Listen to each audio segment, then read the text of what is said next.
viewers, meet Mallard, number 4468.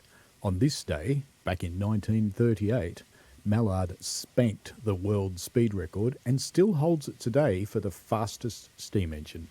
Let's jump in the cab.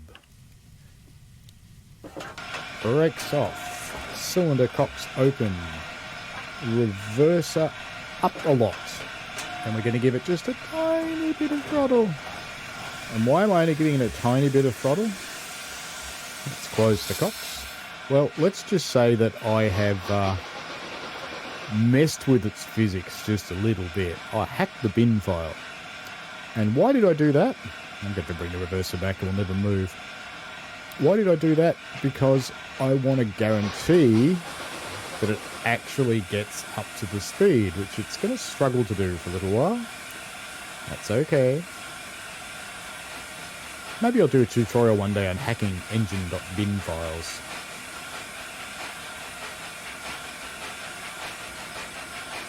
So why are we doing this? Well, it's pretty simple, really. Back in its day, in 1938, this locomotive did a thing. It was a pretty good thing. Just get it ready to go. I think 29. Let's start accelerating. Just bring that back a tiny bit more. That should be okay, I think. We'll just leave that at that for the moment. But anyway, what we're looking at was built in March 1938, and it was only 4 months later that they tried the record-breaking attempt. Mallard is part of the A4 class of locomotives designed by Sir Nigel Gresley and he was chief engineer of the LMER. Its innovative, streamlined wedge-shaped design bore no resemblance to the preceding A3 class like Flying Scotsman, and was very much a product of 1930s Britain, where they just loved speed and shiny and smooth. So you can imagine this thing was pretty popular. The A4 class aesthetically is part of the Art Deco styling motif. And this particular locomotive cut the journey time from London, King's Cross to Newcastle to just 4 hours. On the day of the record attempt, until that morning, the Mallard just seemed to be just another express locomotive. However, that was the day when Gresley authorised his team to try and beat the then British steam record of 114 miles an hour, held by the LMS. Gresley chose experienced driver Joe Duddington, alongside fireman Thomas Bray. That bloke must have had a heart attack at the end of the run, seriously. The rest of the crew and the technical team were only told about the true purpose of the run, thinking it was just a routine test, just before it started. They ran from Grantham to Peterborough and descending the Stoke Bank. Now, we're climbing up at the moment and we're building up a pretty healthy speed, and we're going to have a crack at doing this record attempt. Now, I did mention that I have hacked the physics file for this locomotive just a little bit. And the reason for that is when it was running down Stoke Bank, I actually couldn't get it over about 105 miles an hour, which made me sad. And when it made me sad, I thought, well, bugger it. I'm just going to hack the thing. Now it's just a little bit quicker, as you can tell. In fact, they made it so powerful it struggles to keep traction. That's okay. I've also got the settings a little bit wrong, because if you give it full throttle, it slows down. But that's okay. So as long as we're doing 100 by the time we hit the top of the bank, we'd be right. Wouldn't make the record down there on the other side. So we're climbing up now, not far off. And I have to say, when you're pushing the loco this hard, it sounds like a Deltic diesel. Don't you reckon? Either that or a giant lawnmower. It's hard to tell, really. So already at 107, we're almost at the top. The objective is to get past 126 going down the other side. It's just, I think its official speed was 125.4 from memory, something like that. I'll just check my notes. Sorry, 124.5. So we're going to try and get past that.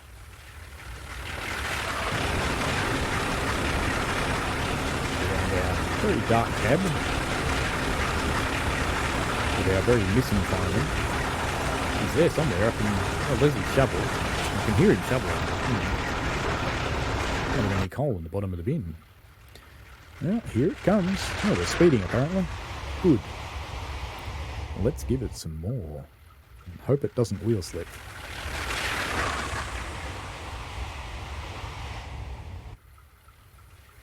$125, so we've already beaten its actual speed. 126. How fast can we get it to go? Got 9 miles left. Still keeping up with the steam, which amazes me. Going well, 132.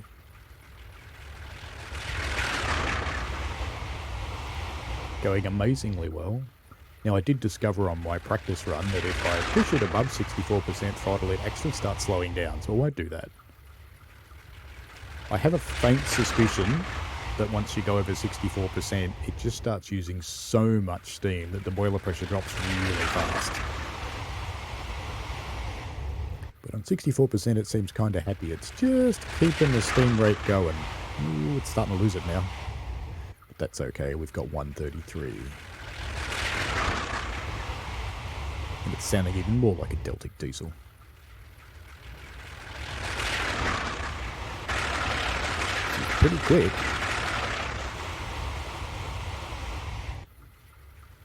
That's a good view, isn't it? Perfect time. Absolutely magic. Good view of the grass. 133. Let's just bring the reverser just back a touch. And let's bring the throttle up just a touch. Yeah, see, it's slowing down again. Alright. Throttle back 63. And we start speeding up again, go figure.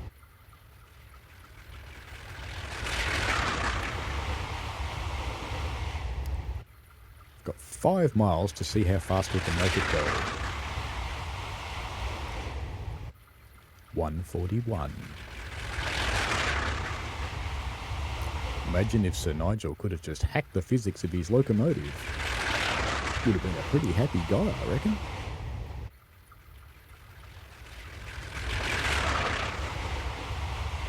It's not as though we're going to hit the speed of sound or anything, but, you know. Can we make 150 in 4 miles? 146. Don't know if we're going to do it. Can't change the settings at all now or it slows down.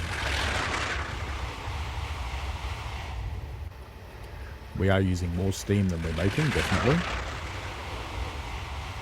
So we'll start losing there. 147. 3 miles to go. Can we gain 3 miles in speed and 3 miles in distance? Don't know. I'm beginning to think not. If we don't pick up 148 soon, I don't think we're going to get to 150, but this is still pretty respectable. And it was good fun learning how to hack the .pin file, to be honest with you. There's not a lot of documentation out there for it, I just kind of had to make it up as I went along. And my first change didn't go well at all.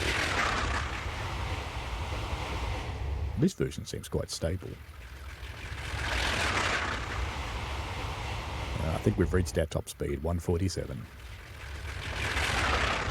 Because we're at the point where the scenario is going to make me start slowing down.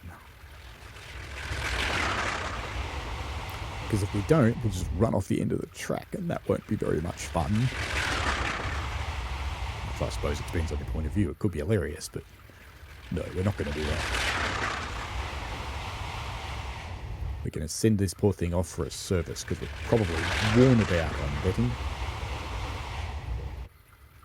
Alrighty, we've reached the point. So let's start powering off. Close that regulator down. Anyway, this was a whole lot of fun. Thank you, Mallard. Let's put some brakes on, I think. I think you need to slow down, because we're going to run out of track. Yeah, not slowing down a lot. I think we need a lot more brakes. Might want all the brakes. About all the brakes. Yeah, that's going to do it. That'll be fine. Alright then. You've been watching a speed record attempt by Mallard, replicating its earlier record. And we, to do this, used the workshop scenario by Flegel475 called Mallard Breaking the Record.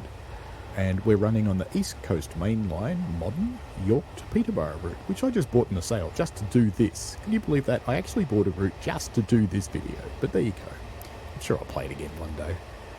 Note, I didn't get the Metropolitan line, so to run this scenario I have to load it up in the editor and press play and just click through the error messages and you can play it to your heart's content. It's just missing a couple of vans and some carriages here and there in the yards. All good. Well, I hope you enjoyed this bit of frivolity, and thanks for joining me in celebrating the world record that Mallard still holds to this day for the fastest steam engine.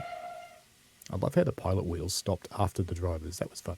Kind of funny. I guess that could happen actually because they're not braked. But anyway, it's been fun. See you later.